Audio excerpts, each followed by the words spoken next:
भ्रुकुटी के बीच मस्तक में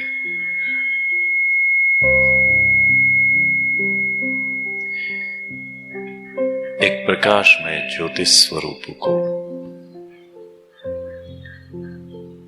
दर्शाते हुए अपने मन को शांत और शीतल रखते हुए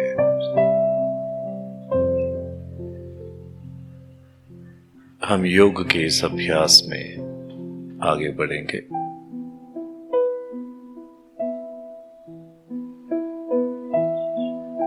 अपना ये शरीर एक बहुत अमूल्य साधन है। शरीर माध्यम खलु धर्म साधन। शरीर के माध्यम से ही हम कई धर्म को प्राप्त कर सकते हैं। धर्म की साधना में इस शरीर बहुत बहुत आवश्यक है। इस शरीर में प्राण लाती है आत्मा। वो आत्मा इस पंचेंद्रियों को मन और बुद्धि की रस्सियों से बांधकर इस जीवन की यात्रा कर रही है। ये देह रूपी देवालय में, मंदिर में, भ्रुकुटी के बीच, मस्तक के बीच में एक प्रकाश में ज्योति चमक रही है।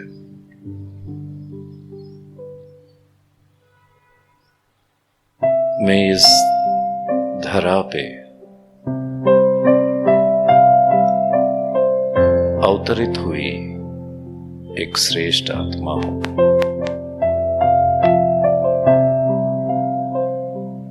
मातृ योनि में इस शरीर को धारण करते हुए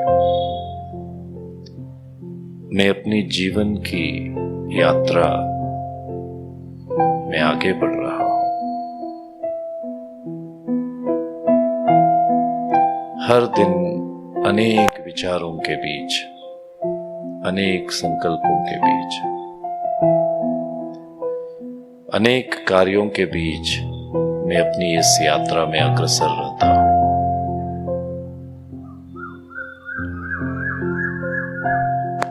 मैं थोड़ा समय अपने ऊपर केंद्रीकृत करना चाहता हूं।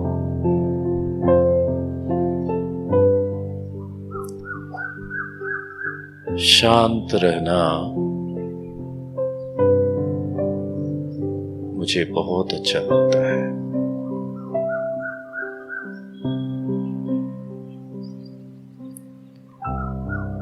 सबके बीच में भी एकांत का अनुभव हो सकता है।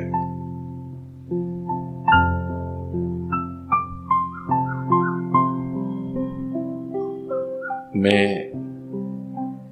इस सृष्टि रूपी रंगमंच पर अपना रोल प्ले कर रहा हूं।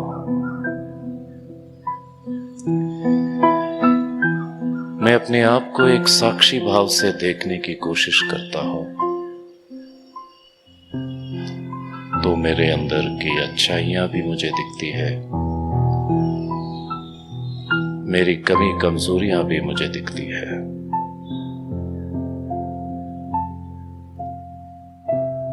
अभी मैं अपने अंदर ऐसे शक्ति भरूं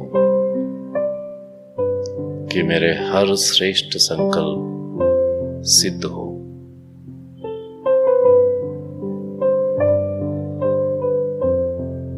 जैसे सूर्य से हर प्राणी को शक्ति मिलती है, इसी प्रकार ज्ञान सूर्य परमात्मा से सारे विश्व को शक्ति मिलती है। अभी मैं अपने मन को उस परमात्मा की ओर ले जाने का कोशिश करता हूं।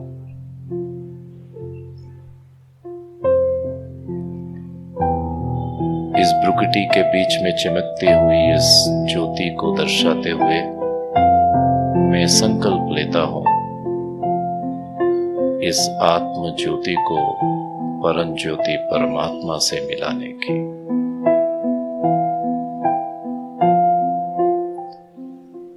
मैं धीरे धीरे मन की विमान पे चढ़कर इस स्थान से ऊपर आकाश में, अनंत आकाश में ज्योति के रूप में ऊपर की ओर संकल्प की शक्ति से निकल रहा हूं।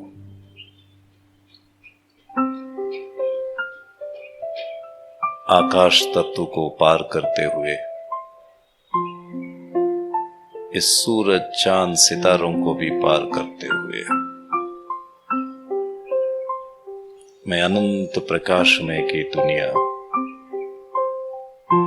जहां सफेद रंग की प्रकाश चारों ओर व्याप्त है, उस सूक्ष्म लोक में पहुंचता हूं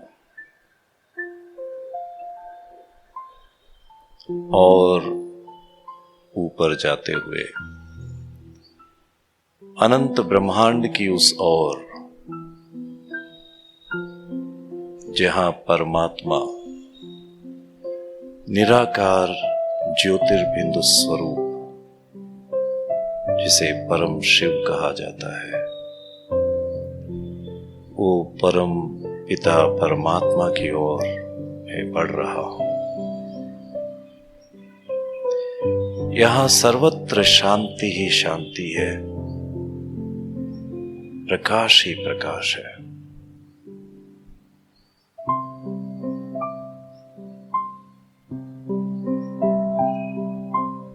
चारों ओर फैली हुई इस प्रकाश का केंद्र बिंदु की ओर मैं अग्रसर होता हूं।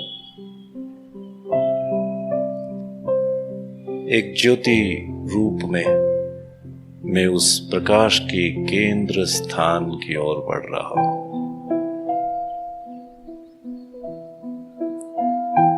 जैसे जैसे मैं वो केंद्र स्थान तक पहुंचता हूं, तो वो किरणें, वो शक्ति, वो शांति मुझे और गहराई से महसूस होता है।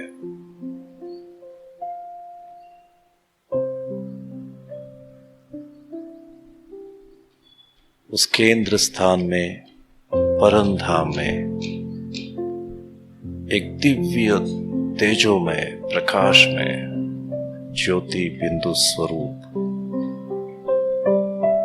मेरे आगे है। ये वही परमपिता परमात्मा है जिनके साथ मैं अनंत काल से जुड़ा हूं।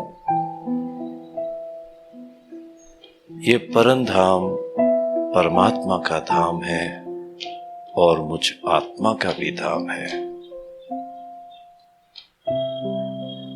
यहां ये स्थान काल से अतीत है। यहां सर्वत्र शांति है। यहां कोई आवाज नहीं। ये निर्वाण धाम है।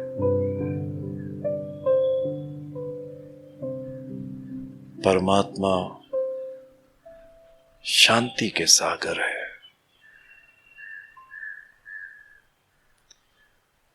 शांति के किरणें उनसे निकल रहे हैं।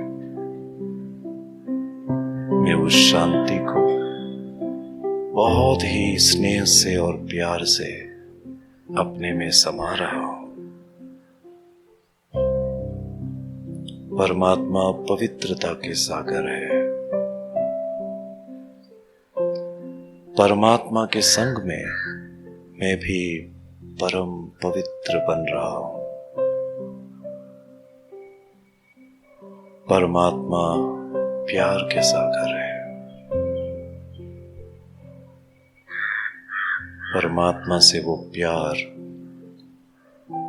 मेरे दिल में समा रहा हूं। परमात्मा शक्ति के सागर है। मुझ आत्मा में वो शक्ति के प्रकाश के किरणों को समा रहा हूं।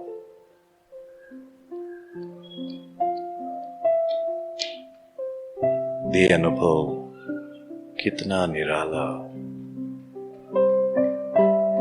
कितना शक्तिशाली है। मैं कुछ पल इस शक्ति में, इस शांति में, इस प्यार में अपने आप को समा रहा हूं।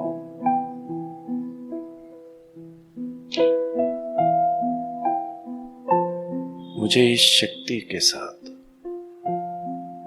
फिर इस कर्म क्षेत्र में पहुंचना है और श्रेष्ठ कर्म करना है।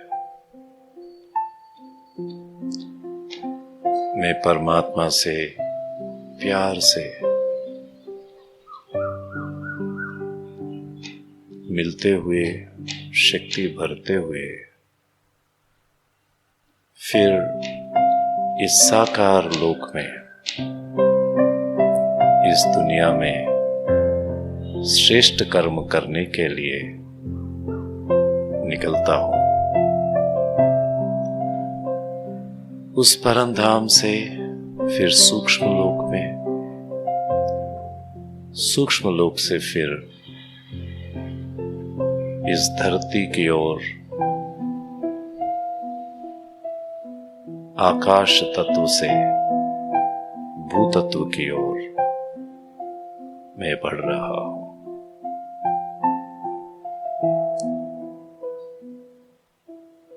और फिर मैं पहुंचता हूं इस स्थान पे जहां हम सब शांत मुद्रा में राजयोग की अभ्यास में बैठे हैं।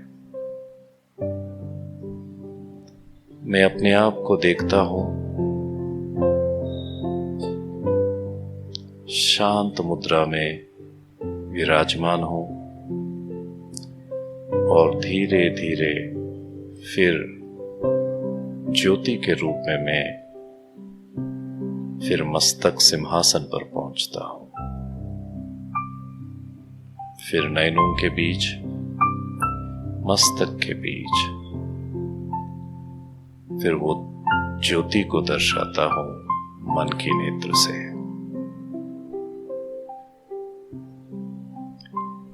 परमपिता परमात्मा से प्राप्त हुई वो शांति, वो शक्ति, वो प्यार, वो पवित्रता के किरणों को मैं इस तन के अंदर व्याप्त करता हूं। इस तन के एक एक कण को प्रकाशमय करता हूं। रोम रोम प्रफुल्लित होती है उस प्रकाश से। तन स्वस्थ होता है उस प्रकाश से। मन शांत और शीतल होता है उस प्रकाश से। मुझे अपने मन पर पूरा नियंत्रण मिलता है, अपने तन पर पूरा नियंत्रण मिलता है। उस शक्ति को धीरे धीरे शरीर के एक एक कोने में व्याप्त करता हूं। एक शुद्ध भाव से श्रेष्ठ संकल्प करता हूं कि मैं इस शक्ति के साथ हर कर्म श्रेष्ठता से करूंगा और मन को शांत और शीतल रखूंगा। ये जीवन एक बहुत अमूल्य चीज है। मैं इस जीवन को सार्थक करूंगा। जितना हो सके अच्छे कर्म करते हुए, सुविचार करते हुए, अच्छे वचन बोलते हुए मैं स्वयं आनंद में रहूंगा और सभी को आनंदित करूंगा।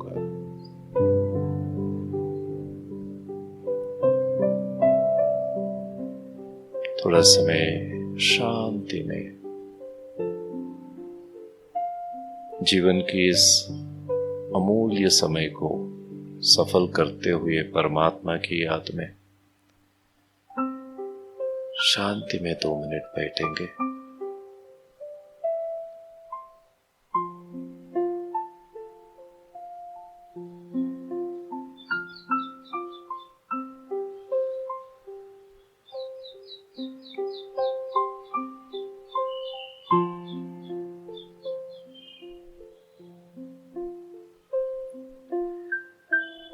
धीरे धीरे आप अपने नयन को खोल सकते हो।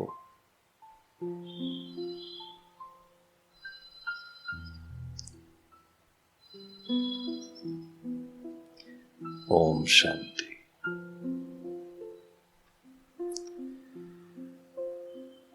ओम शांति। ओम शांति।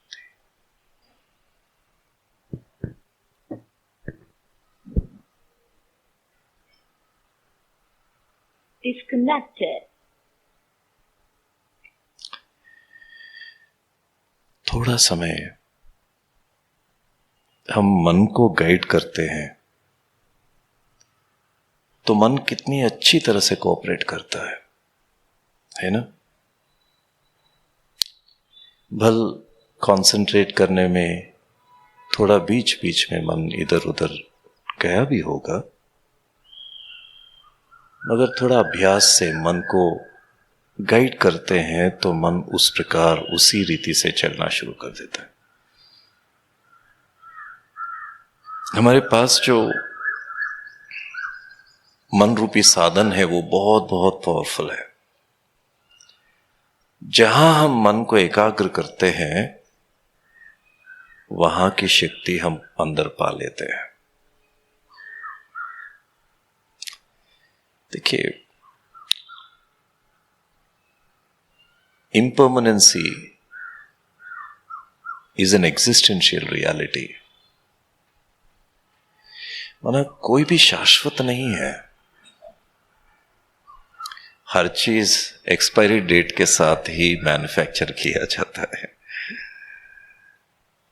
हमारा इस तन का भी एक एक्सपायरी डेट है।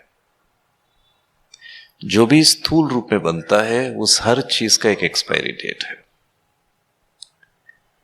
मगर इसका ब्यूटी ये है कि उसे जानते हुए हम कैसे अपने आप को, हमारे जीवन को आगे बढ़ाते हैं।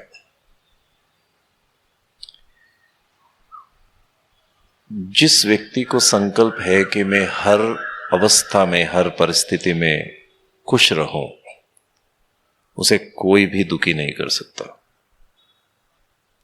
यह सिर्फ संकल्प की बात है। मुझे याद है कुछ साल पहले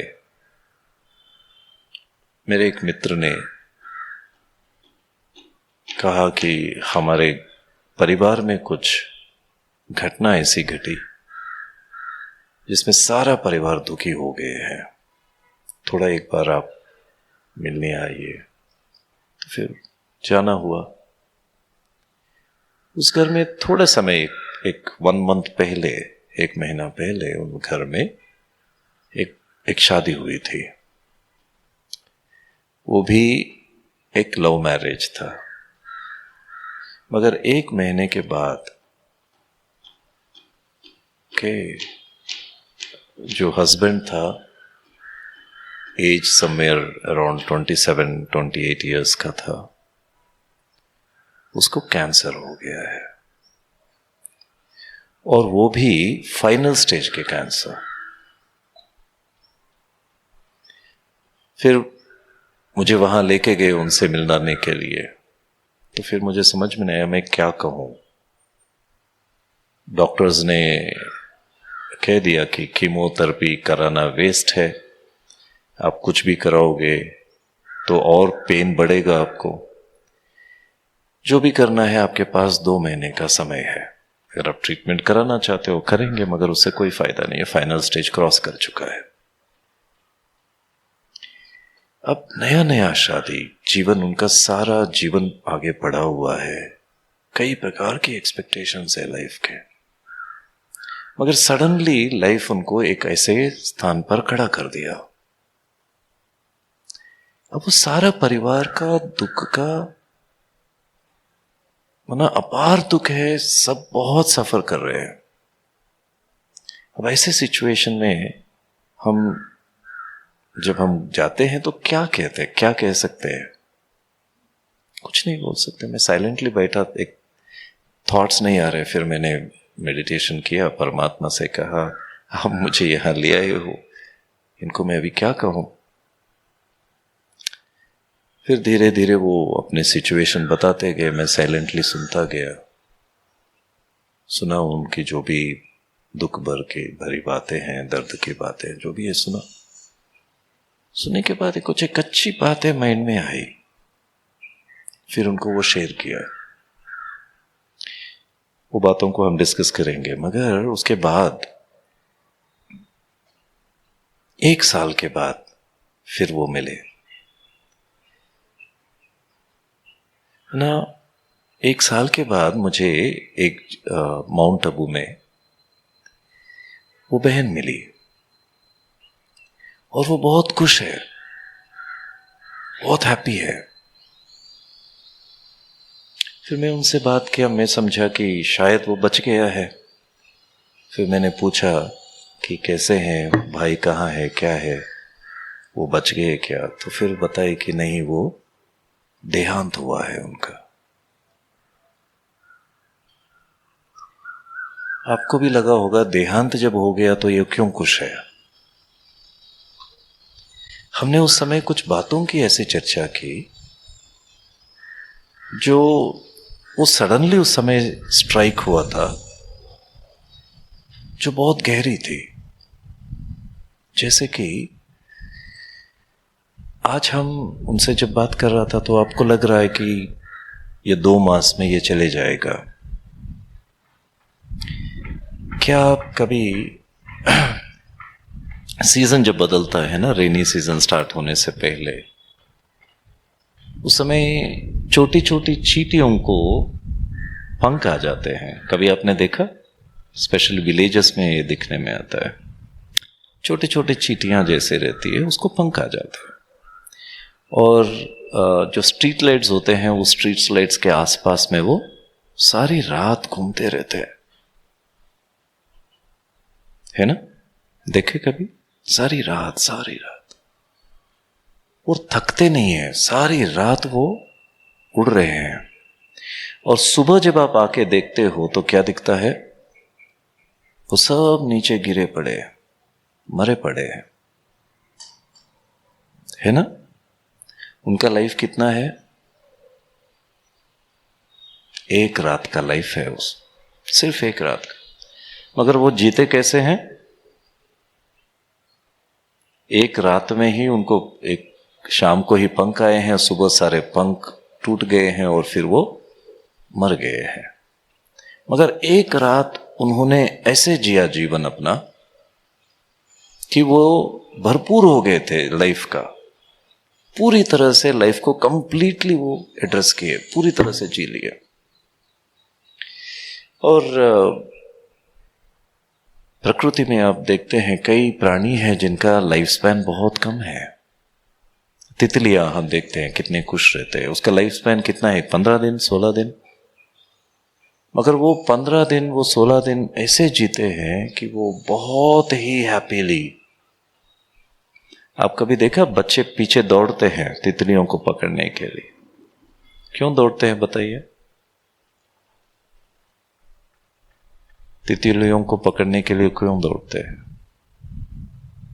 एक्चुअली वो तितलियों को पकड़ने के लिए नहीं दौड़ते हैं, वो उनके जैसा बनना चाहते हैं। उनके जैसा बनना चाहते हैं, नहीं बन पाते हैं तो उनको पकड़ने का कोशिश करते हैं। फिर ऐसे कुछ एग्जाम्पल्स लिए, 15 दिन वो कैसे जीते हैं, पूरी तरह से जीते हैं। आपको तो 2 महीने बोले थे डॉक्टर, माना वो तितलियों से ज्यादा 4 साइकिल आप जी सकते हो। क्या लाइफ को आज के दिन इस रीति से आप देखना चाहोगे, या ये 2 मास भी आप दुख में ही टाइम बिताना चाहोगे? क्या ये 2 मास आप ऐसे चीजें करना चाहोगे जो आपका लाइफ को एक फीलिंग दे कि मैं भरपूरता से इस लाइफ को जिया हूं? आपने जो भी करना चाह रहे थे, जो कुछ भी करना चाहते थे पहले, वो सारों को लिस्ट करके बैठ के उसे कैसे पूरा करे वो सोच के कुछ करना चाहोगे, या दुख में ही समय बिताना चाहो? क्या करना चाहोगे? आप इन सबको कुछ देके जाना चाहोगे? वो जो आप देके जा रहे हो उसमें खुशी है या दुख है? क्या करना चाहोगे? ऐसे हमने उनके साथ कई बातें, आध्यात्मिक बातें धीरे धीरे इस रीति से हमने चर्चा की। ऐसे कई बातें डिस्कशन पे आई।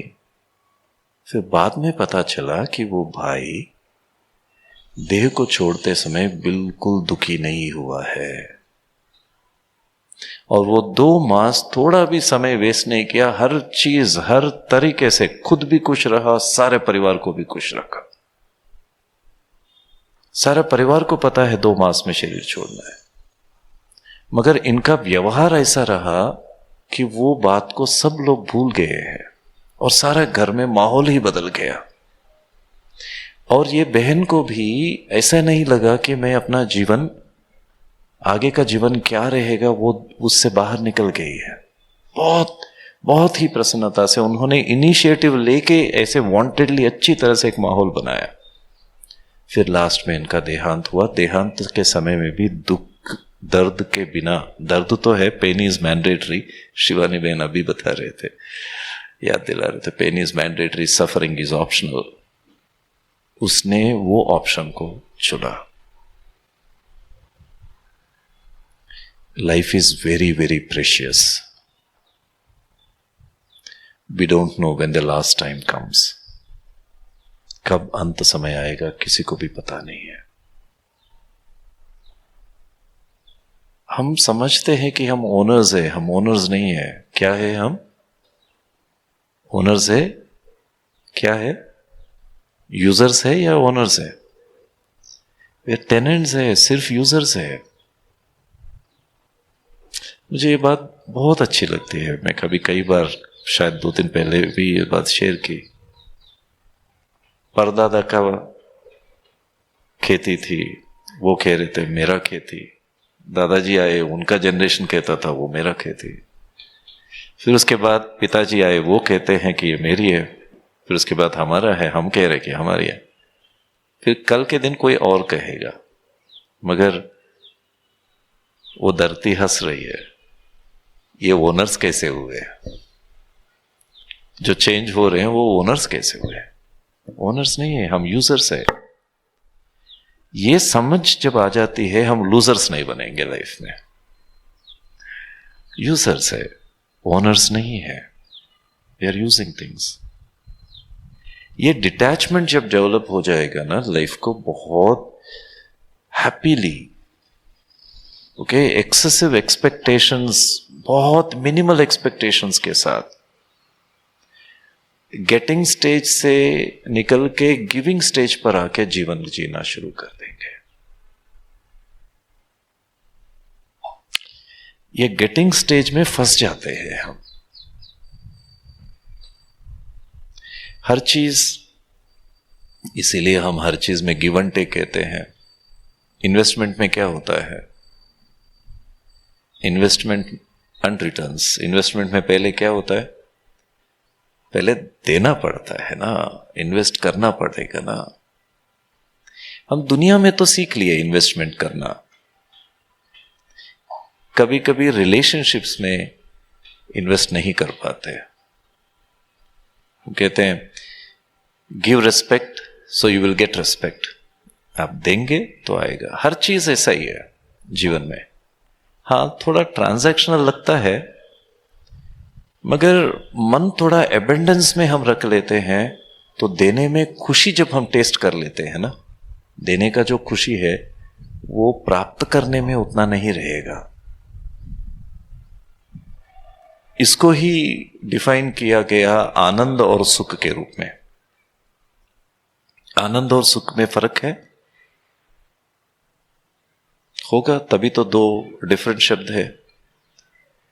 सुख वो है जब हम उसे भोगते हैं, अनुभव करते हैं, उसे हमारे सेंसेस के द्वारा लेते हैं तो वो सुख है। मगर आनंद तब है जब हम किसी और को देते हुए वो सुख ले रहे हैं तो देख के हमें जो लगता है वो आनंद है।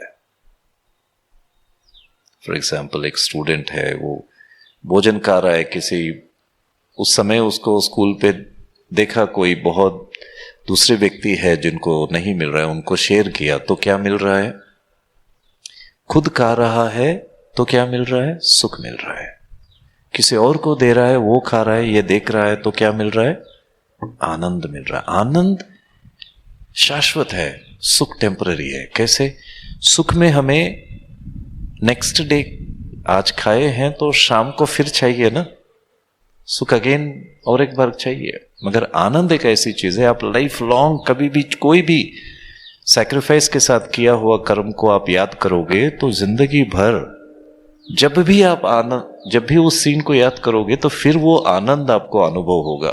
क्या आपको ऐसा लगता है कि कल मैंने गुलाब जामुन खाया या जलेबी खाया, बहुत आनंद आया, बहुत सुख महसूस हुआ, मैं तृप्त हो गया, फिर इमीडिएटली सलाइवा शुरू हो जाएगी, फिर खाने का दिल करेगा, वो सुख फिर चाहिए।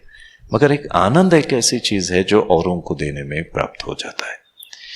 शायद इसीलिए परमात्मा को आनंद का सागर कहा गया है। हम सबके लिए परमात्मा शक्ति देते हुए हमारे सुख में उनको आनंद प्राप्त होता है। इसीलिए जो व्यक्ति भौतिक विषयों से दूर होके अनंत प्राप्ति की ओर आगे बढ़ना चाहता है साधना में, उनको नया नाम दिया जाता है, उनका नाम बदल के।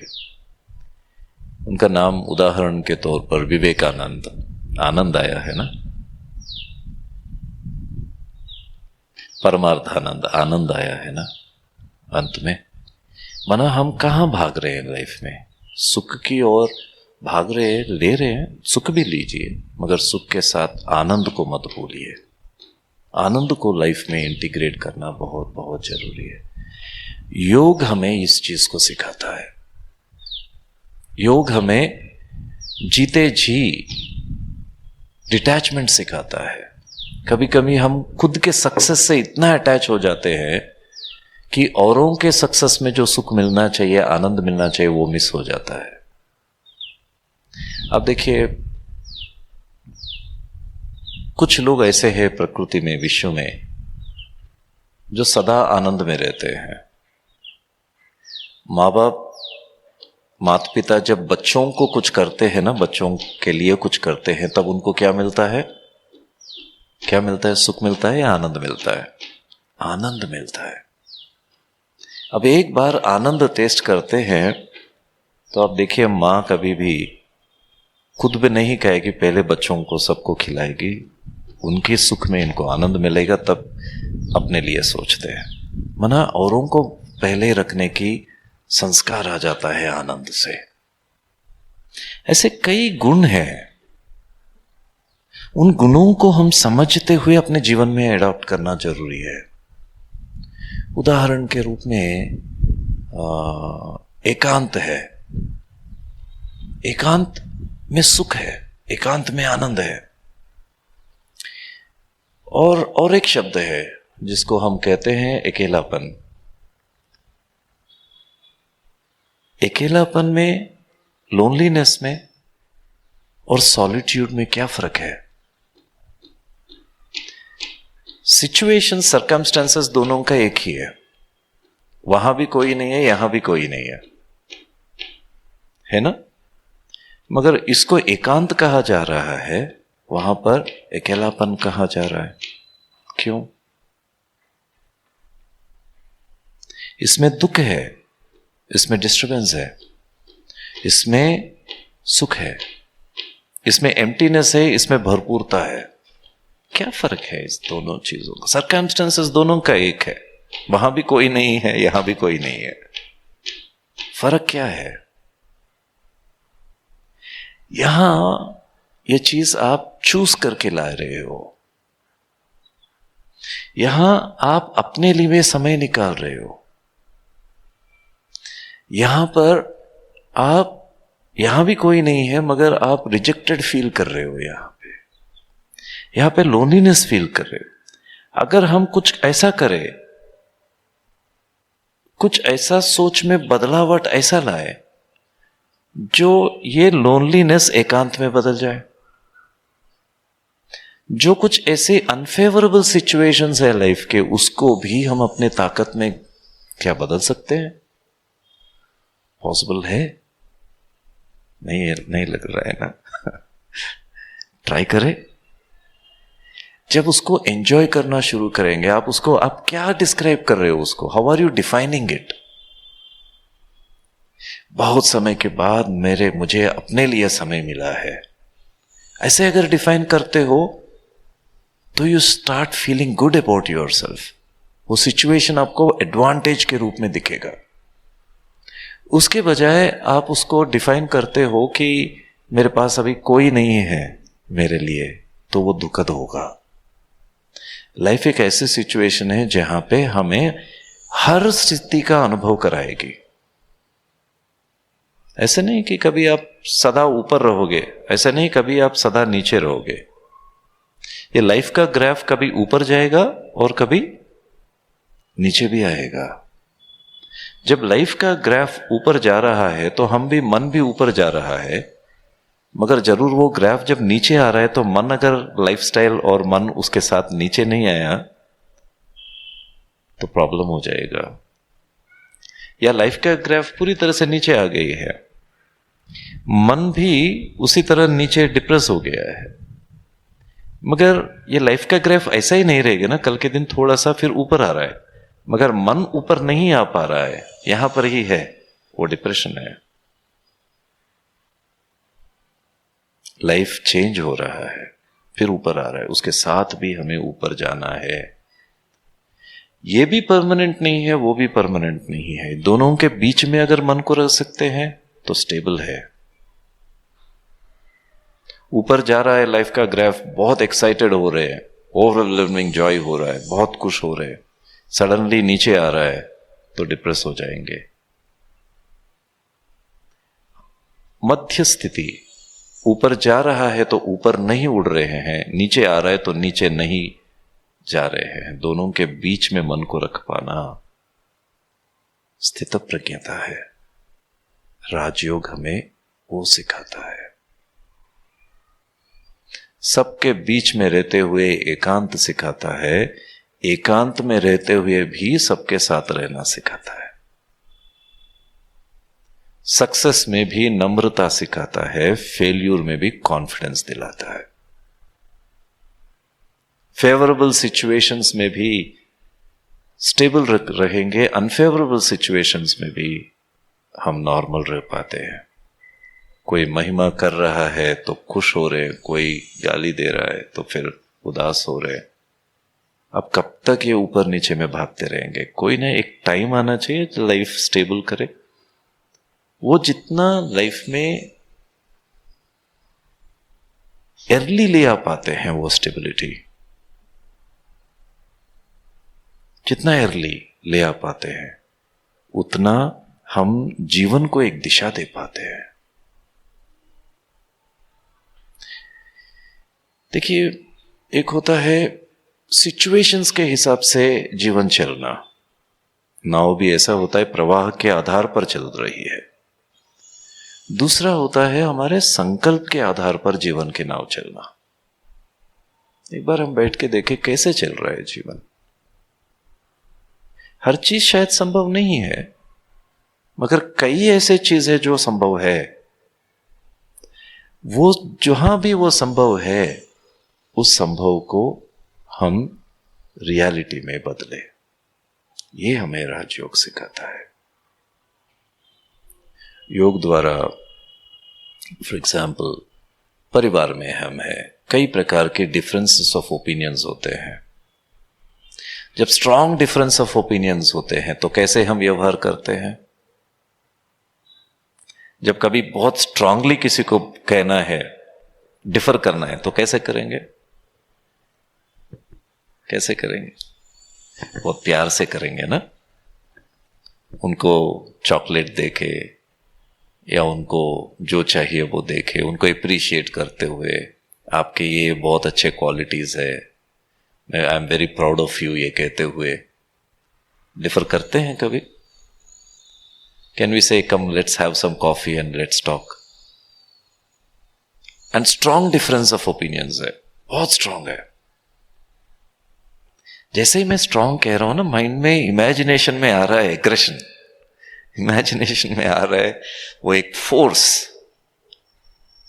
क्या ये जरूरी है? क्या स्ट्रांग डिफरेंस ऑफ ओपिनियंस को बहुत ही प्यार से, बहुत ही रेस्पेक्ट से, डिग्निटी से, बहुत ही स्नेह से, एप्रिशिएटिव इंक्वायरी करते हुए डिफर कर सकते हैं? ट्राई करें, देखिए, इट्स नॉट नेसेसरी। मगर ऐसा क्यों कर रहे हैं हम? क्योंकि बचपन से हम, जो भी व्यक्ति स्ट्रांगली डिफर कर रहा है वो एग्रेशन के साथ ही डिफर कर रहा है, वही हम देखते देखते देखते कंडीशनड हो गए हैं। ये हमारा नेचर नहीं है। We can also differ very strongly but very happily, बहुत हैप्पीनेस के साथ, है तुम जो बोल रहे हो वो अच्छी बात है मगर मुझे बिल्कुल पसंद नहीं आया, ऐसे भी बोल सकते हैं ना। बहुत प्यार से भी कह सकते हैं कि बिल्कुल पसंद नहीं आया, इट्स यूजलेस, बिल्कुल काम नहीं करेगा ये भी कह सकते, कहते नहीं है ना। देखिए, हर एक हम कैसा करना चाहते हैं पहले हमारे मन में डिफाइन करें। उसके लिए बेस्ट तरीका यह है, दूसरे व्यक्ति हमारे साथ कैसे व्यवहार करना हम पसंद करते हैं वैसे हम दूसरों से करना शुरू करें, बस simple. The way we want others to deal with us, the same way let's start dealing with others. The same words let's start speaking with others. Rajyoga हमें वो इंपल्स जो आता है ना, उस इंपल्स को एब्जॉर्ब करने में हेल्प कर देता है। आपके कार में भी आपको शॉक एब्जॉर्ब स्टिक है तो शॉक को एब्जॉर्ब करता है ना। राजयोग हमारे मन के ये जो शॉक्स है इसको एब्जॉर्ब करने में हेल्प करेगा। Everyone is wonderful. देखिए, the moment we start seeing others as better than us, okay, and on that basis उसके आधार पर खुद को थोड़ा कम समझना शुरू कर देंगे तो एक कॉम्प्लेक्स डेवलप होगा। क्या है वो कॉम्प्लेक्स? क्या है वो complex? Inferiority complex. The moment a person is feeling कि मैं दूसरों से बहुत बेहतर हूं and I am the best, यहां तक भी ठीक है, मैं बहुत बेहतर हूं, अच्छी बात है, मगर दूसरे अच्छे नहीं हैं ये समझेंगे तो क्या डेवलप हो रहा है? और एक कॉम्प्लेक्स डेवलप हो रहा है। वो कौन सा कॉम्प्लेक्स है? Superiority complex. मुझे ये डाउट आता है कि इसको कॉम्प्लेक्स क्यों कहा गया? इंफीरियरिटी एक कॉम्प्लेक्स है, सुपीरियरिटी भी एक कॉम्प्लेक्स है। अगर ये कॉम्प्लेक्स है तो सिंपल क्या है? What is simple? ये कॉम्प्लेक्स है ना, तो what is simple? Being what you are is simple. What you are, you are. And उसको रिस्पेक्ट करना, उसको वैल्यू करना। देखिए, एक ब्यूटी ये है कि हर व्यक्ति में कुछ ना कुछ खूबियां हैं। डेफिनेटली कुछ आर्ट्स है, कुछ क्वालिटीज है, कुछ स्पेशलिटीज है, कुछ यूनिकनेस है, कुछ पावर्स है हर एक में। औरों को देख के खुद के वो चीजों को नहीं डिस्कवर करना। Life it's to discover that, it's already there in you, you are only discovering it. दूसरों का डिस्कवर करना आसान हो रहा है, खुद का डिस्कवर करना मुश्किल हो रहा है। प्रॉब्लम वहां आ रही है। थोड़ा समय खुद की डिस्कवरी के लिए भी दे, तो अंदर जाके झांके कि मेरे अंदर क्या रखा हुआ है। What are those specialities which are hidden in me, how can I bring them into surface. उसे मैं कार्य में कैसे लगाऊं। एक चीज हमें याद रखना, राजयोग हमें यह सिखाता है, you move from strength to strength, you will not move from weakness to strength. कभी भी हम वीकनेस से स्ट्रेंथ में नहीं जाएंगे, हम स्ट्रेंथ से स्ट्रेंथ पर पहुंचेंगे। स्ट्रेंथ लाने के लिए भी स्ट्रेंथ होना चाहिए, अंदर है। उस स्ट्रेंथ से जो स्ट्रांग, जिस चीज में हम स्ट्रांग है, पहले उसको आइडेंटिफाई करना होगा, उसको एनर्जी देना होगा, उसको कार्य में लाना होगा, उससे के साथ एक सेल्फ एस्टीम को डेवलप करना पड़ेगा, वो सेल्फ रेस्पेक्ट के साथ उसको करना पड़ेगा। वो स्ट्रेंथ से हम दूसरे स्ट्रेंथ की ओर आगे बढ़ेंगे।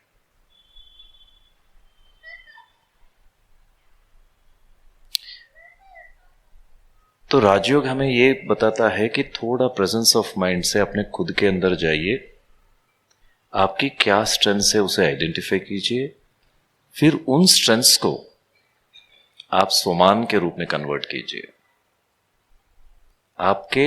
ये आपका स्वमान है।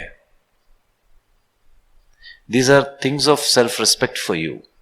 उन चीजों को आइडेंटिफाई करना। जैसे जैसे उस चीज को आइडेंटिफाई करेंगे और वो सरफेस होता रहेगा, फिर हमारा वो एक नेचुरल इंटेलिजेंस और आर्टिफिशियल इंटेलिजेंस के बारे में फर्स्ट डे हमने जो डिस्कस किया, वो काम करना शुरू कर देगा। आप अपने YouTube में या सोशल मीडिया में, फेसबुक में या कहां पर भी, the moment you start searching for something, आप ये ऑब्जर्व करते हो, इमीडिएटली उसी प्रकार का कंटेंट आपको रिकमेंड किया जाता है ना। कंटिन्यूअसली वही कंटेंट आना शुरू कर देता है।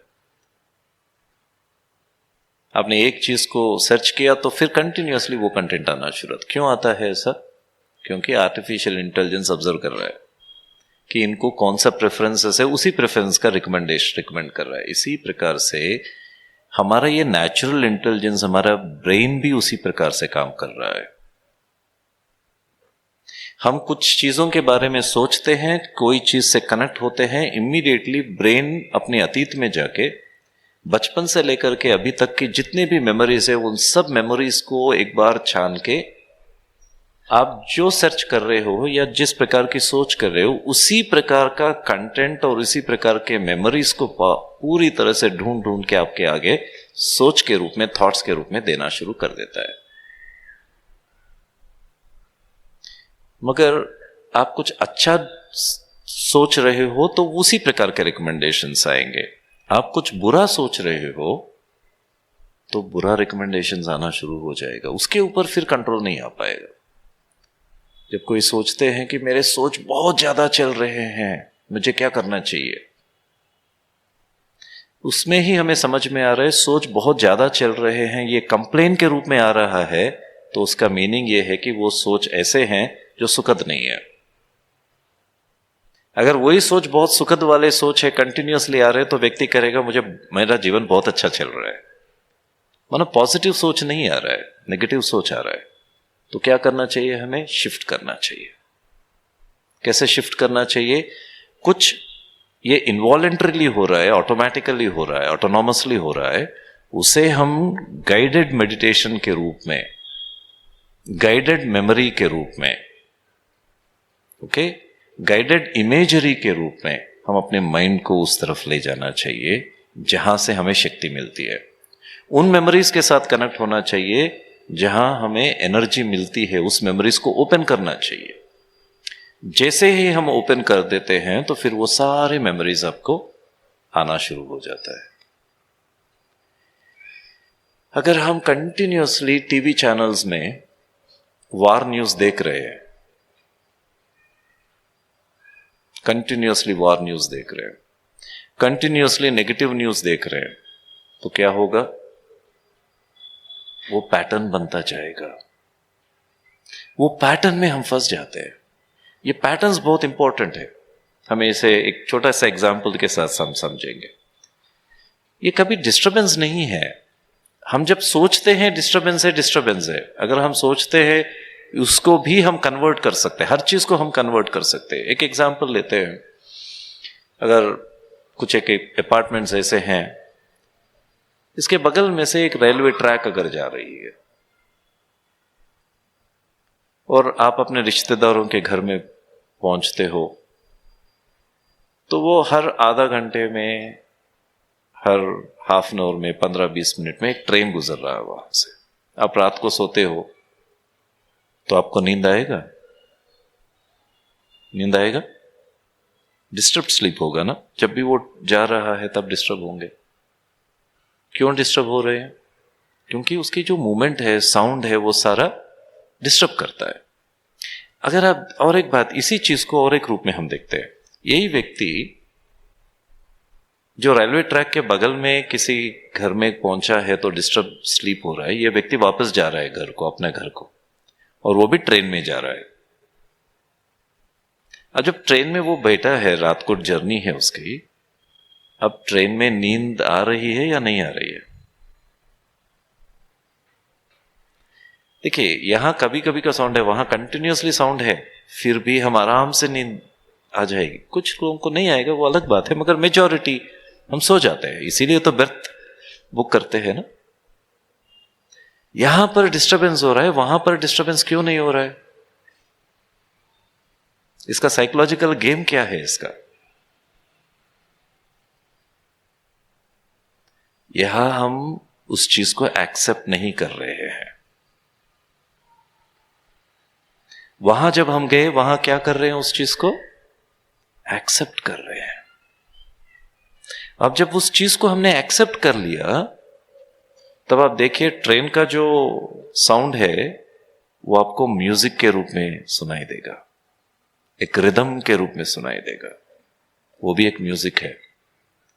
ऑन द अदर हैंड, वो म्यूजिक आपको सुलाएगा।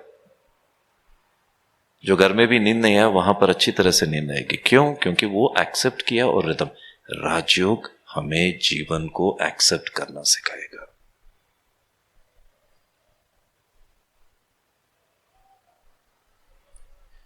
जीवन में अपने आप को एक्सेप्ट करना सिखाएगा,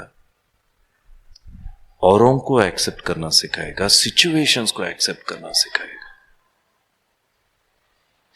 कई लोग कहते हैं नेगेटिव है तो एक्सेप्ट कैसा करें? नेगेटिव हो या पॉजिटिव हो, ये आज का हमारा रियलिटी है ना। पहले उस रियलिटी को हमें एक्सेप्ट करना होगा। Change comes later. एक्सेप्टेंस के बिना चेंज नहीं आ सकता है। आप फोर्स करोगे खुद को चेंज करने में, नहीं आएगा। औरों को फोर्स करोगे, वो डिस्टर्ब होंगे, आप भी डिस्टर्ब होंगे, वो भी डिस्टर्ब होंगे, रिलेशनशिप खराब हो जाएगा। पहले उनको, उनकी उस स्थिति को हमें एक्सेप्ट करना होगा। बच्चे मिस्चीवियस है, हाँ मिस्चीवियस है, ये रियलिटी है, इसको एक्सेप्ट करते हैं कि हमारे बच्चे मिस्चीवियस है। एक्सेप्टेंस करने के बाद प्यार इंटरफेयर, डिस्टर्ब नहीं करेगी, प्यार रहेगा। वो एक अलग सेगमेंट है, ये एक अलग सेगमेंट है। फिर उसको मिसचिफ को निकालने के लिए तरीका करेक्शन नहीं है। First level is acceptance, acceptance के बाद मोटिवेशन, इंस्पिरेशन, तब करेक्शन होगा ऑटोमेटिकली। हर व्यक्ति अपने आप को करेक्ट करना चाहता है, दूसरा व्यक्ति उनको करेक्ट करना किसी को भी पसंद नहीं है। किसी को भी पसंद नहीं है। और दूसरे व्यक्ति, आपको पसंद है कोई आपको करेक्ट करते रहे रोज? पसंद है? किसी को पसंद है? यहाँ नहीं।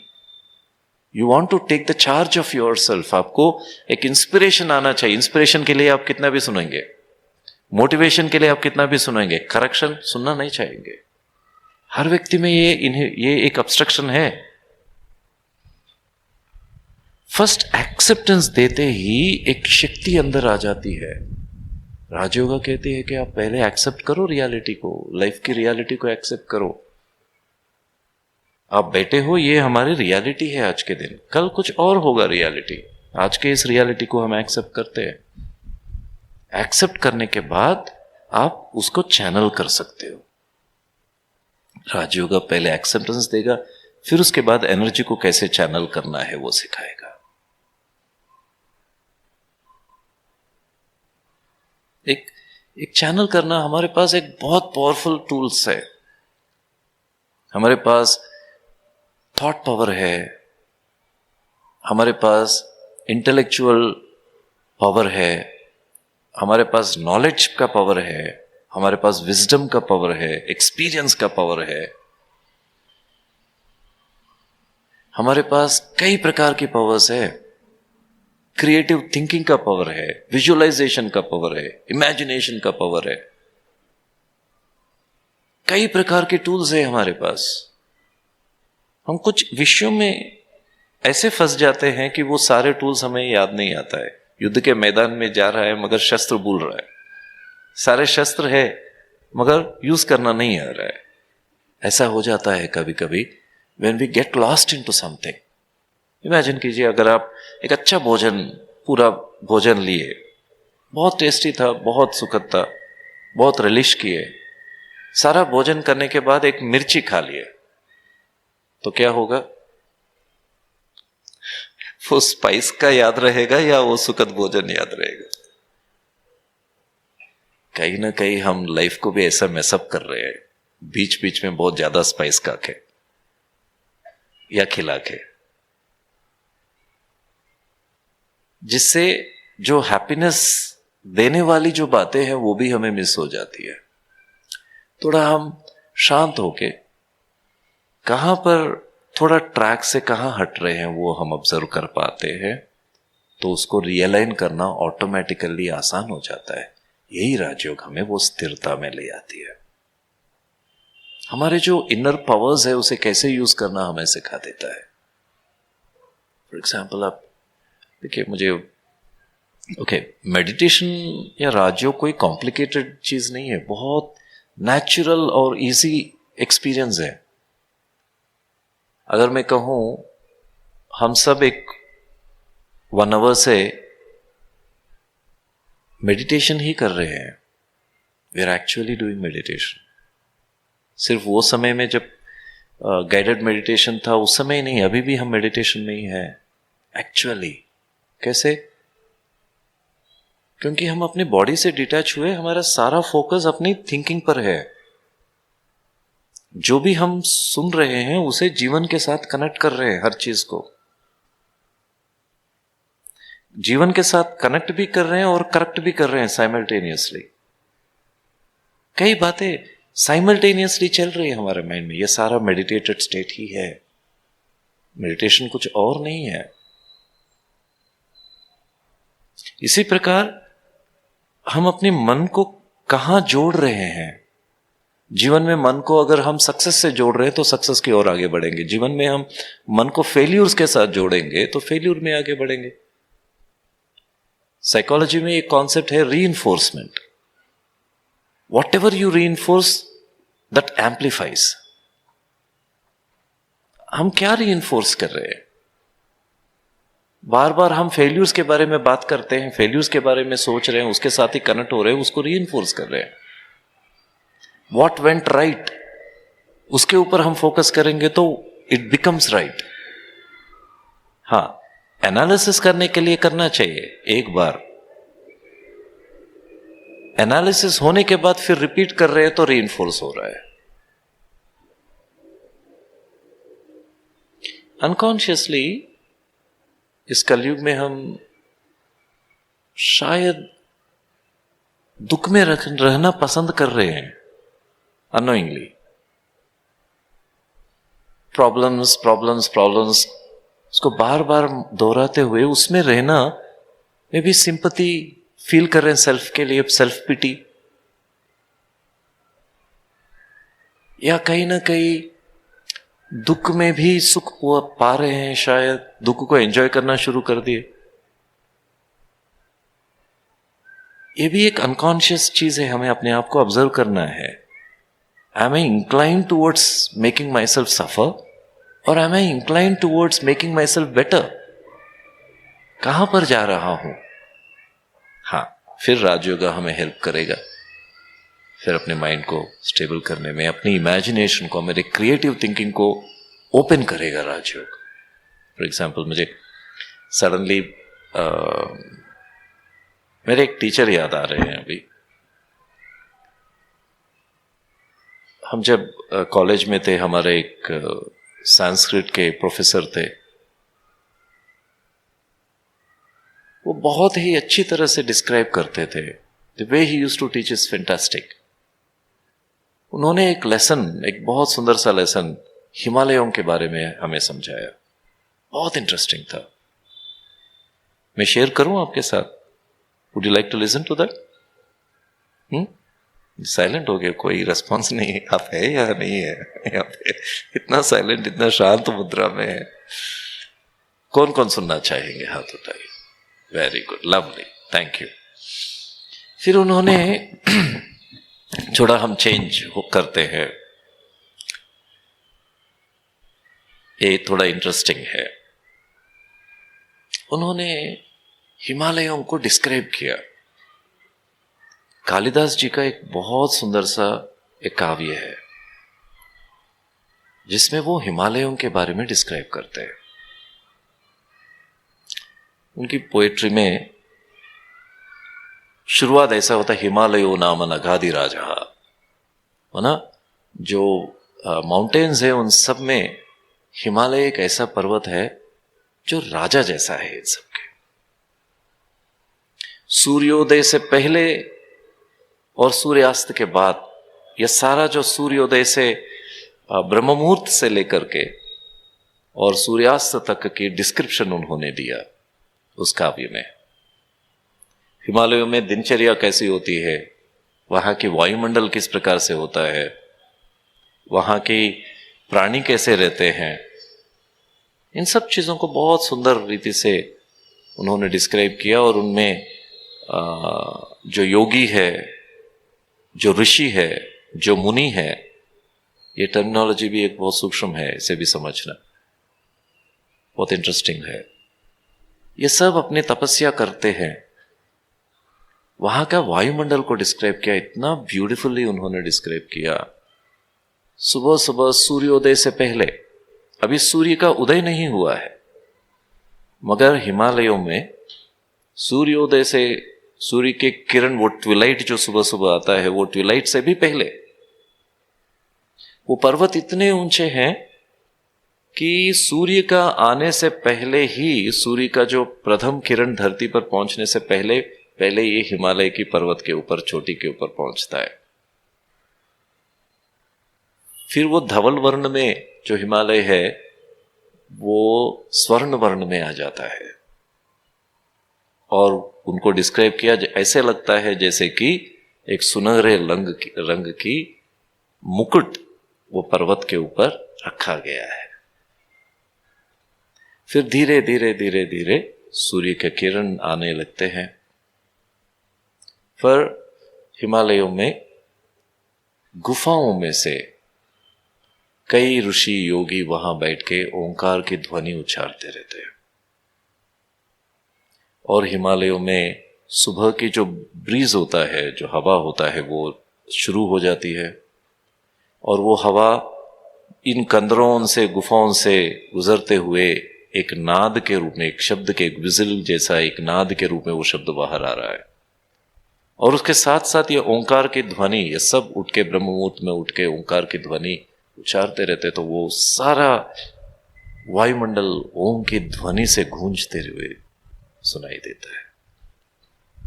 फिर उसके बाद सुबह सुबह की किरणें जैसे जैसे आ रहे हैं तो वनस्पतियों के ऊपर सारी रात में के बर्फ जमा हो जाता है और धीरे धीरे वो बर्फ या वो ड्यू ड्रॉप्स के रूप में निकलते रहता है।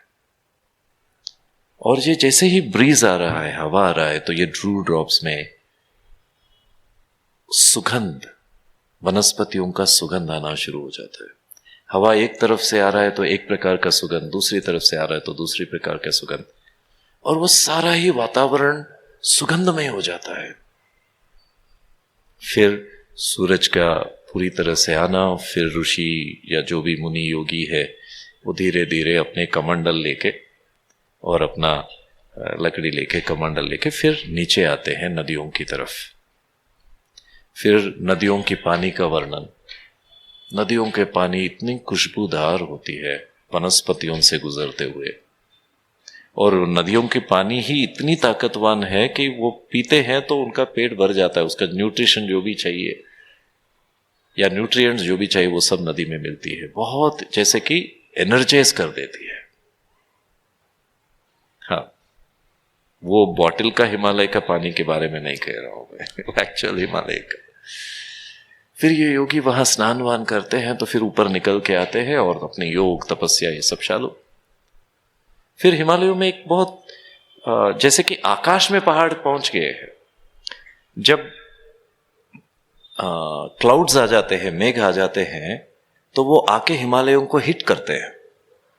मगर वहां का जो बारिश है उसका वर्णन वो करते हैं कि जब बारिश पड़ती है तो एकदम बहुत फोर्स से बारिश पड़ जाती है। इतना फोर्स से कि कोई भी सिर्फ बिकना नहीं है, वो फोर्स को हैंडल करना मुश्किल हो जाता है। इसलिए जैसे ही वो काले बादल आना शुरू हो जाता है तो ये जो भी योगी है, मुनि है, ऋषि है, वो सब हिमालय के ऊपर की ओर चढ़ना शुरू कर देते हैं। आप सोचिए, क्लाउड्स ऐसे आ रहे हैं और ये ऊपर की तरफ चढ़ के ऊपर चले जा रहे हैं। ऊपर से आप देखते हो तो नीचे क्लाउड्स है और नीचे बारिश गिर रहा है और आप ऊपर हो। कितना सुंदर होगा वो दृश्य। कवि का वर्णन देखिए, कितना सुंदर रीति से वर्णन किया। फिर वो बारिशों को देखते हुए ऊपर फिर अपनी साधना शुरू करेंगे। वहां की कई प्रकार की फल भी है तो फूल भी है। कुछ बहुत बहुत लिमिटेड होते हैं मगर अलग प्रकार के होते हैं। फिर वहां से फिर धीरे धीरे सूर्यास्त का समय में भी एक विचित्रता यह है, जब सूर्यास्त का समय होता है तो भी सडनली सूर्यास्त हो जाएगा। कैसे? जैसे कि पहाड़ से थोड़ा नीचे जाता है, इमीडिएटली इस तरफ डार्क हो जाता है।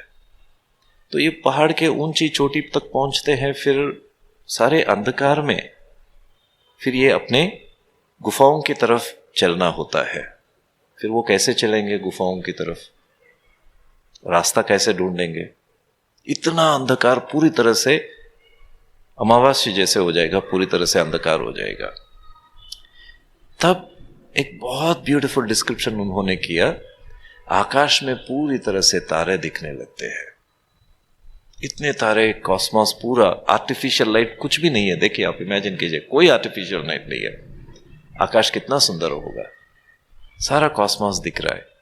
और फिर जब वो ऊपर से उतर के नीचे की तरफ देखते हैं तो पहाड़ों में भी तारे दिखने लगते हैं, प्रकाश दिखने लगते हैं। ये कौन से प्रकाश है?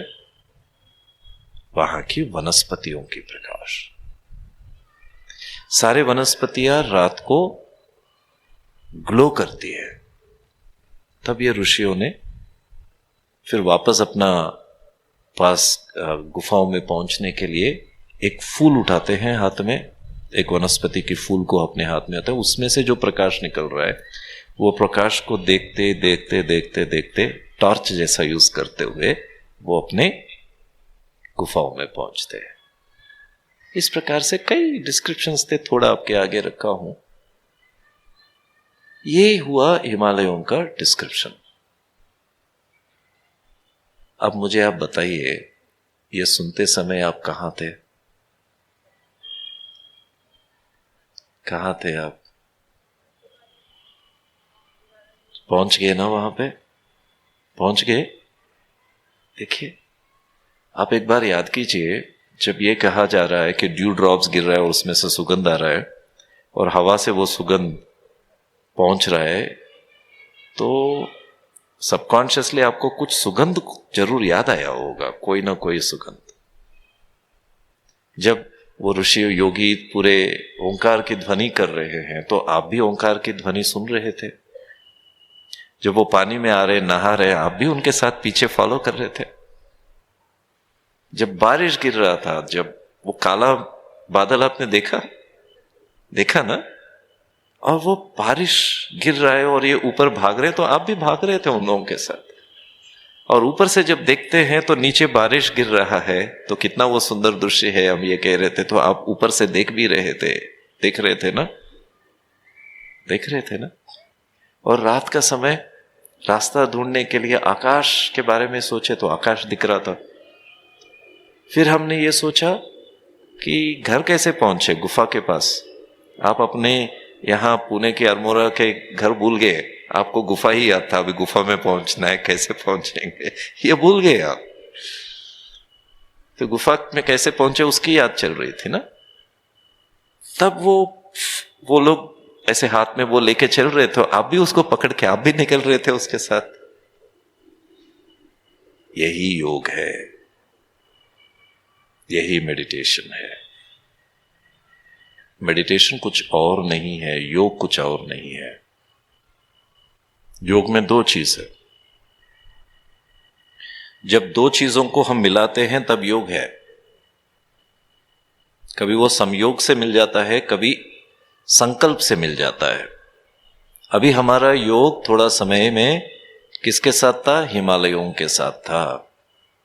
जब हम अपने मन को हिमालयों के साथ मन की योग को जोड़ा, तो हिमालयों का जो एक्सपीरियंस है वो सारा एक्सपीरियंस अभी हमारे माइंड में आ रहा है। This is the power of visualisation. आपका शरीर शायद पेन भी दे रहा है, आपको भूल गए, आप ये शरीर को भी भूल गए, आप वहां के साथ कनेक्ट हो गए। जब वहां के साथ कनेक्ट हुए, योग आपका उनके साथ था, तो वो सारा एक्सपीरियंस आपको आना शुरू हो गया। आया है ना? हाथ उठाइए जिन जिन को आया है। सबको आ गया है, माना सब अभी योगी हो गए हैं ना। सबको मेडिटेशन आ गया है। We are all meditating. मगर जिसके साथ हम कनेक्ट हो रहे हैं वो सब्जेक्ट रॉन्ग हो रहा है। बस एनर्जी देने वाले सब्जेक्ट से योग नहीं लग रहा है, एनर्जी ड्रेन करने वाले से सब्जेक्ट से योग कर रहे हैं हम लोग। अभी हम शिफ्ट करते हैं। किसके साथ योग करने से हमारे एनर्जी मैक्सिमम बढ़ता है, उनके साथ हम जोड़ेंगे। हिमालयों के साथ जोड़े तो एनर्जी बढ़ा है ना, एक एक्सपीरियंस, एक अच्छा पॉजिटिव फीलिंग आया है ना। यही है meditation. Actually we are all in yoga for some time with Himalayas. In the same way सर्वश्रेष्ठ सर्वोन्नत जो है वो परमपिता परमात्मा है।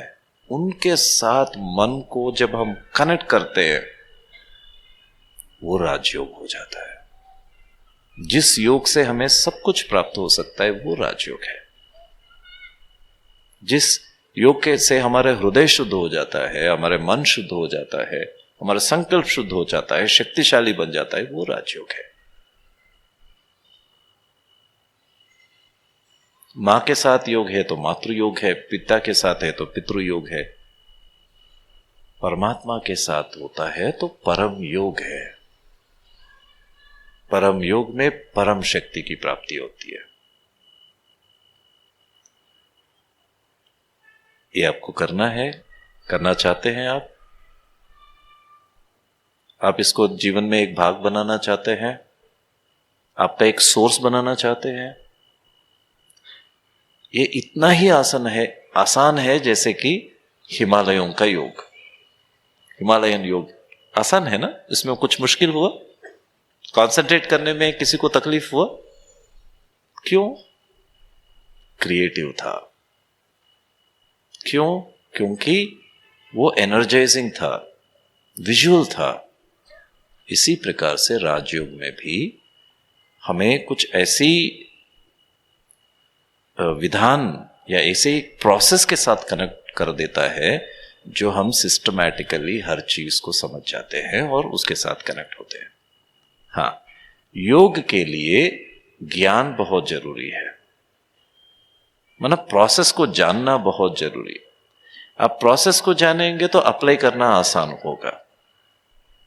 इसीलिए राजयोग से पहले ज्ञान योग आता है, ज्ञान योग से पहले भक्ति योग आता है। माना जिनके पास भावना ही नहीं है वो ज्ञान को प्राप्त करके भी क्या करेगा, भावना चाहिए ना उसको समझने के लिए।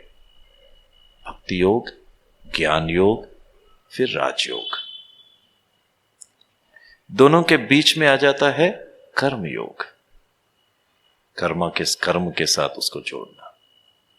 तो इसी राजयोग के अभ्यास के लिए हम 3 दिन से बैठ रहे हैं यहां पे। ये आपको बेनिफिशियल लग रहा है या आपका टाइम ऐसे ही वेस्ट हो रहा है? आपको क्या लग रहा है? थोड़ा समय हम रोज दे पाए तो जीवन कैसा होगा। एक आर्चिस का कोट है जिसमें लिखा है, if you have 6 hours to chop a tree, use 5 hours to sharpen the axe. है ना, एक झाड़ को काटने के लिए आपके पास 6 घंटे हैं तो 5 घंटे आप क्या करो, एक्स को शार्प करो, तो 1 घंटे में आपका काम हो जाएगा। शार्प नहीं है, आप 6 घंटे भी करोगे, 10 घंटे भी करोगे तो कोई फल नहीं आएगा। माना उसको शार्प रखना बहुत जरूरी है। माना इसका मीनिंग ये नहीं कि यहाँ के सारे झाड़ काट दे, मेरा भाव वो नहीं है, मगर भाव ये है कि पहले अपने अंदर को शार्प करना जरूरी है, तब हम लाइफ को हैंडल करना बहुत आसान हो जाता है। एक डेली थोड़ा रूटीन में एक आधा घंटा, एक 45 मिनट्स या 1 hour हम अपने आप को शार्पन करने के लिए भी यूज करना चाहिए। This is the time which you are giving for yourself. अपने आप के लिए समय दे रहे हैं ये समय। बाकी का सारे समय ऑफिस के लिए 8 घंटा, ठीक है, हमारे मोबाइल के लिए 3-4 घंटे वो ले लेती है, बच्चों के लिए, फैमिली के लिए, सिचुएशंस के लिए, हर चीज के लिए समय है। एक व्यक्ति है जो कॉम्प्रोमाइज हो रहा है इन सब के बीच में, नेग्लेक्ट हो रहा है, वो कौन है? एक ही व्यक्ति है जो पूरी तरह से नेग्लेक्टेड है, वो कौन है? वो स्वयं है।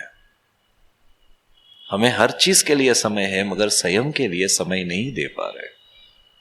थोड़ा समय निकालिए। अगर हम 3 दिन में कुछ तो प्राप्त हुआ ना, थोड़ा बहुत, अगर इसे हम थोड़ा और आगे ले जाए और इसको एक साधना के रूप में हम ले ले, एक प्रैक्टिस के रूप में, और थोड़ा अच्छे टूल्स हम सीखे, ज्ञान को प्राप्त करें, फिर एप्लीकेशन ऑफ नॉलेज, योग को प्रैक्टिस करें, धारणा करें इस चीज को, तो कितना अच्छा होगा। यही संकल्प से हमारी आदरणीय बहनों ने यहाँ के जो तीनों भी सेंटर्स है, उन सेंटर्स में योग शिविर का प्रोग्राम रखा। 7 दिन का कोर्स होता है। ये जो 3 दिन का है ये इंट्रोडक्टरी सेशंस है। आपको इसका एक इंट्रोडक्शन मिले, इसका क्या है इसको समझे, थोड़ा इंट्रोडक्शन मिले। इसके बाद एक 7 दिन का एक सिस्टमैटिक रूप में इस योग को ज्ञान के साथ जोड़ के हमें एक्सप्लेन किया जाता है। राजयोग का अभ्यास कराया जाता है आपसे, जिसे हम स्टार्टिंग में किए हैं, और भी ज्यादा डिटेल में जाते हुए इसको थोड़ा सा एक सिस्टमैटिक रीति से एक थोड़ा एडवांस स्टेज में आपको ये राजयोग और ज्ञान सिखाया जाता है। इसके लिए 3 दिन, एक 7 दिन का शिविर तीनों भी सेंटर्स में रखा गया। आप सबको वो स्लिप्स मिले हैं ना, तो आप अपने आप को रजिस्टर कीजिए। अगर सारा परिवार मिलके करते हैं तो मैंने देखा बच्चों में भी बहुत परिवर्तन आता है, और फैमिली के साथ हम जब करते हैं तो एक दूसरे के बीच में अंडरस्टैंडिंग बहुत इंप्रूव होता है, इम्पल्सेस कम हो जाते हैं, बिहेवियर्स रिफाइन होना शुरू हो जाता है, अंडरस्टैंडिंग इंप्रूव होती है। तो पहले सेल्फ इंप्रूवमेंट से शुरू करते हैं, अगर हो सके तो फैमिली को भी ला लीजिए and take the best out of it. हमारी बहने ने हमें एक सौभाग्य प्राप्त कराया जो यहाँ पर इनवाइट करके आप सबसे मिलके कुछ जो भी हम जानते हैं वो आपसे शेयर करने के लिए अपॉर्चुनिटी दिया, इसलिए उन सबको बहुत बहुत धन्यवाद। और आप भी बहुत प्यार से साइलेंटली सुने हो और बहुत ही अटेंशन से हर बात को सुन रहे थे तीनों दिन। आपको भी बहुत बहुत धन्यवाद। Thank you. ओम शांति। ओम शांति। कोई क्वेश्चंस हैं? हम 2-4 क्वेश्चंस ले सकते हैं अभी। नमस्कार। अभी आपने बहुत अच्छी अच्छी बातें हम लोगों को बताई, जो 1 घंटा कैसे बीत गया पता ही नहीं चला। पर मेरा एक प्रश्न है कि जब भी मेडिटेशन करने बैठते हैं तो आगे पीछे भूत भविष्य वर्तमान इतनी बातें दिमाग में आती हैं कि मन जो है भागता है इधर उधर, तो उसको कैसे कंट्रोल करें? धन्यवाद। हाँ जी, देखिए जैसे ही हम कोई चीज़ को कंट्रोल करना चाहते हैं वो एम्पलीफाई हो जाता है। मेडिटेशन में आप कंट्रोल करने का कोशिश मत कीजिए। आपको मेडिटेशन में ये सब बातें क्यों याद आ रहा है वो उसको समझने का कोशिश करते हैं। ये सारी वो बातें हैं जो आप कॉन्शियस स्टेज में उसको नेग्लेक्ट कर रहे हैं। ओके, ये सब आपके दिल की आवाज़ें हैं जो आप सुन नहीं रहे हैं। आपका मन आपसे बात करना चाहता है, आपको कुछ कहना चाहता है, जो आप उसको डाइवर्ट कर रहे हो, बिजी रख रहे हो, उसे सप्रेस कर रहे हो या उसको नेग्लेक्ट कर रहे हो। कहीं ना कहीं पास्ट के या भविष्य के जो बातें हैं जिनको हमें एड्रेस करना होगा उसे हम इग्नोर कर रहे हैं। जैसे ही आप मेडिटेशन में बैठते हो मन शांत हो जाता है तो मन को एक मौका मिल जाता है फिर ये सब बातों को आपके आगे लाने के लिए। अब इसको टैकल कैसे करें? आपको मेडिटेशन के लिए बैठना है मगर मन में से कई बातें आ रहे हैं तो आप एक बुक और पेन लीजिए और मेडिटेशन में जब बैठते हो जो भी आपको याद आ रहा है आप आपके डायरी में एक अच्छी तरह से एक छोटा सा डायरी रखिए जिसमें आप लिखना शुरू कर दीजिए। आप अपने मन को कहिए कि जो भी आप याद दिला रहे हो वो सारा मैं नोट कर रहा हूँ या नोट कर रही हूँ। नोट कीजिए। हर चीज़ का सॉल्यूशन नहीं दे पाएंगे मगर हर चीज़ को नोट कीजिए और मन को ये कहिए ये नोट किया गया है, इसके बारे में हम जरूर सोचेंगे। आप अभी मेडिटेशन कीजिए। अभी मेडिटेशन के ऊपर फोकस करना है। अभी ये सब बातों को हमने लिख दिया। कुछ और है तो बताओ, मन से ही पूछिए। और कुछ और है पूछिए। भविष्य का डर होगा, फियर्स होगा, कंसर्न्स होंगे, पास्ट के रिग्रेट्स होंगे, पास्ट का पेन होगा, पास्ट का सफरिंग होगा, अवांछित चीज़ें हुए होंगे पास्ट में जो आपको डिस्टर्ब करते होंगे, या कुछ और किसी ने कुछ कह दिया वो भी दिल में मन में है जो मन बाहर निकाल रहा है, वो सब नोट कर दीजिए और मन को कहिए अभी इन सबको हम एड्रेस करेंगे। पहले अभी मेडिटेशन से थोड़ा शक्ति तो ले ले। आप उनको सुनेंगे तो मन शांत होगा, आप नहीं सुनेंगे तो मन और भी ज्यादा आपको डिस्टर्ब करेगा। ये विधि से आप मन को शांत कर सकते हो। मेडिटेशन में शक्ति पाना, फिर उसके बारे में सोच के मन को कन्विंस, ज्ञान से मन को एक्सप्लेन करते हुए उससे बाहर निकाल सकते हैं। ये ट्राई करके देखिए। भैया मैं बहुत दिनों से जुड़ी हुई हूँ और राजयोग से बोलते हैं अंदर परिवर्तन आता है, मैंने उस चीज़ को अनुभव किया है।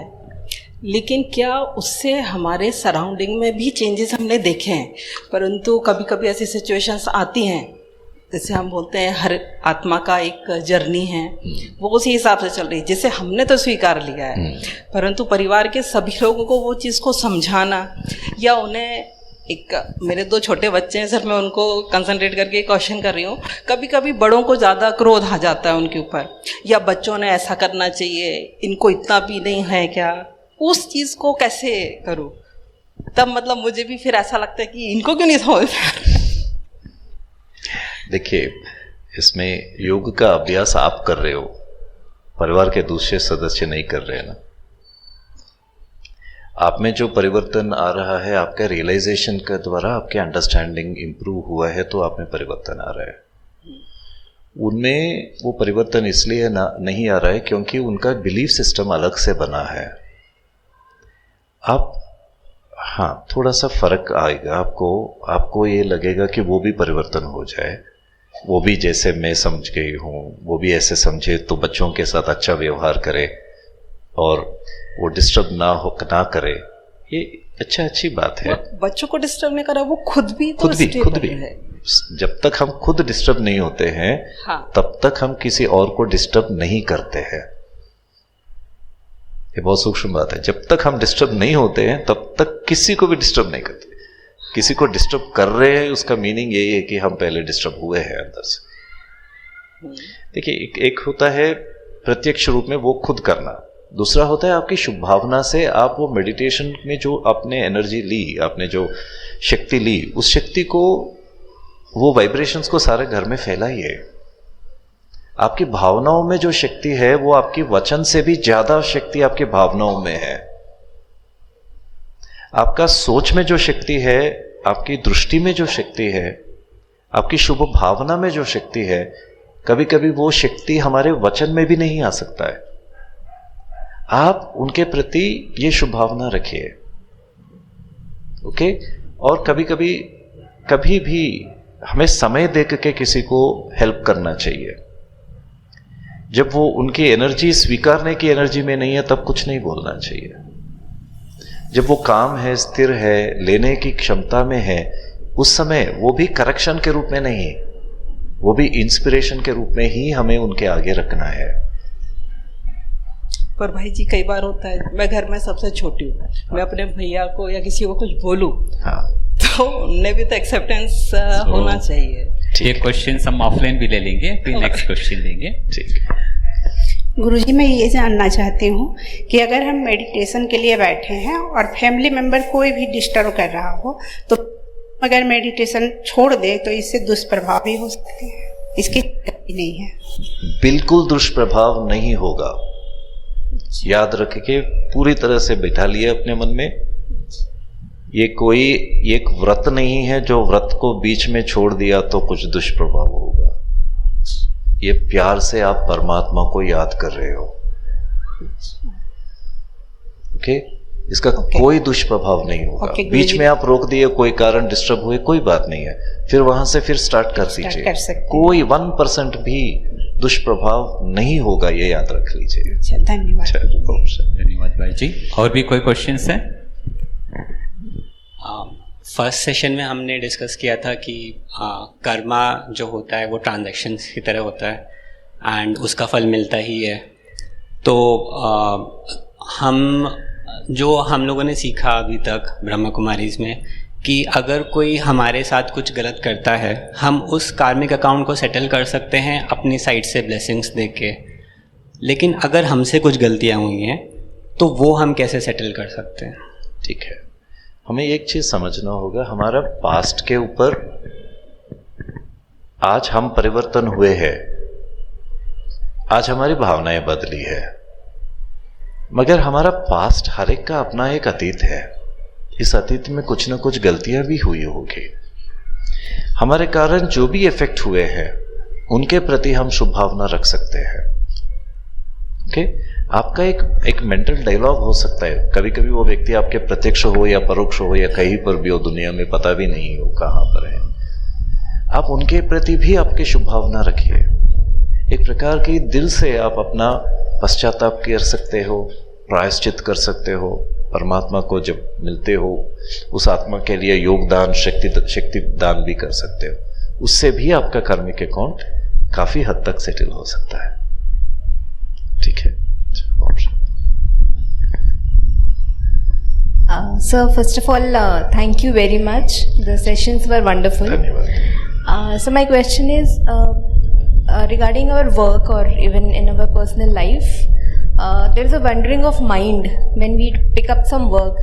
We do some part of it and then it's the mind automatically switches to another one before completing it. Okay. So how do we deal with this and focus, basically concentration or focus on one task? हाँ जी, हाँ जी। हमें work में जो mind divert होता है, बीच बीच में इधर उधर हॉपिंग करते रहता है मन को, उसको कैसे नियंत्रण करें? देखिए, हमें ये चीज समझना होगा, हमारा एक फोकस टाइम होता है, हर एक का अपना अपना कैपेसिटी के हिसाब से। आपको समझना है आपका फोकस टाइम कितना है। किसी के लिए 7 मिनट्स होगा, किसी के लिए 10 मिनट्स होगा, किसी के लिए 15 मिनट्स होगा, आपके लिए किसी के लिए 20 मिनट्स होगा। आपको आप उसने समझना चाहिए एक रूटीन में मैं कितना देर अनइंटरप्टेडली फोकस कर पाता हूँ। फर्स्ट ऑफ ऑल उसे आइडेंटिफाई करना, उसे आइडेंटिफाई करने के बाद आप उसको जरूर इंप्रूव कर सकते हो, मगर आज के दिन पे वो पोजीशन है तो आपका टास्क को उसके हिसाब से आप सेट कीजिए। ओके, वो एक किसी को हाफ एन आवर है, किसी को 45 मिनट्स है, वो हाफ एन आवर के बाद आपको माइंड डाइवर्ट हो रहा है अगर, तो वो हाफ एन आवर के बाद आप एनरिचिंग डाइवर्शन दीजिए। एक 2 मिनट्स का 3 मिनट्स का ब्रेक लीजिए, कुछ एक अच्छा चीज पढ़िए, कुछ इंस्पिरेशनल कोट्स पढ़िए, कुछ मोटिवेशनल चीजों को पढ़िए, फिर माइंड को थोड़ा काम डाउन कीजिए, कुछ पानी पीजिए, कुछ करिए, एक 5 मिनट या 3 मिनट, वो ज्यादा भी नहीं है। ओके, डाइवर्शन बढ़ जाता है तो फोकस खत्म हो जाता है, इसीलिए डाइवर्शन के लिए भी थोड़ा सा समय लीजिए, ब्रीथ लीजिए, डीप ब्रेथ्स लीजिए, थोड़ा राजयोग का अभ्यास कीजिए 1-2 मिनट, फिर उसके बाद मन में यह संकल्प लीजिए कि मैं फिर वर्क में जा रहा हूं या जा रही हूं और एक हाफ एन आवर तक मैं अनइंटरप्टेडली फुल फोकस में ये काम करने वाली हूं। और क्या करने वाले हूं माइंड में विजुअलाइज कीजिए, जैसे हिमालयों को विजुअलाइज किया वैसे वो टास्क को कंप्लीट कैसे कर रहे हो वो विजुअलाइज कीजिए, फिर उसके बाद टास्क में आ जाइए, तब आपको फिर अनइंटरप्शन भी मिलेगा।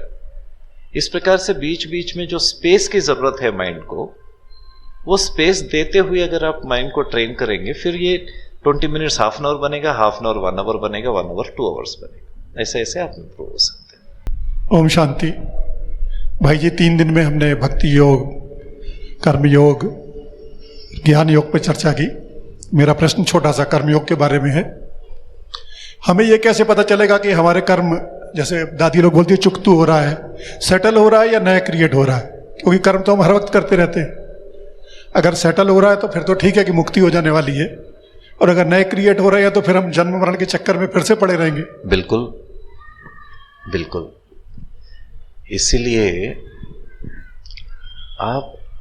हमें पता नहीं चलेगा हमारा कर्म क्रिएट हो रहा है या चुकतू हो रहा है, मगर उसे पहचानना कैसे? जब हमारा कर्म चुकतू हो रहा है ना, एक प्रकार का रिलीफ फील करना शुरू हो जाता है अंदर। जब भी कर्म बन रहा है हम अंदर से डिस्टरबेंस फील करना शुरू करेंगे। ये इनर फीलिंग के आधार पर एक नया कर्म क्रिएट हो रहा है, बॉन्डेज क्रिएट हो रहा है या चुकतू कर रहे हैं, ये समझ में आएगा। ठीक है। और दूसरी बात है, जो व्यक्ति कर्मों को चुकतू करके रिलीफ फील करना चाहता है या इन चीजों से डिटैच होना चाहता है, उनके ऊपर थोड़ा जिम्मेवारी और बढ़ जाती है। ओके, जिम्मेवारी कौन सी बढ़ जाती है? तो हर कर्म को पहले मापो, तोलो, फिर करो, तब हम कर्म के चक्कर में थोड़ा कम इन्फ्लुएंस में आ सकते हैं, है ना।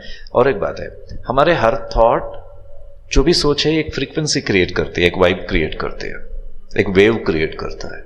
ब्रेन वेव्स कहते हैं।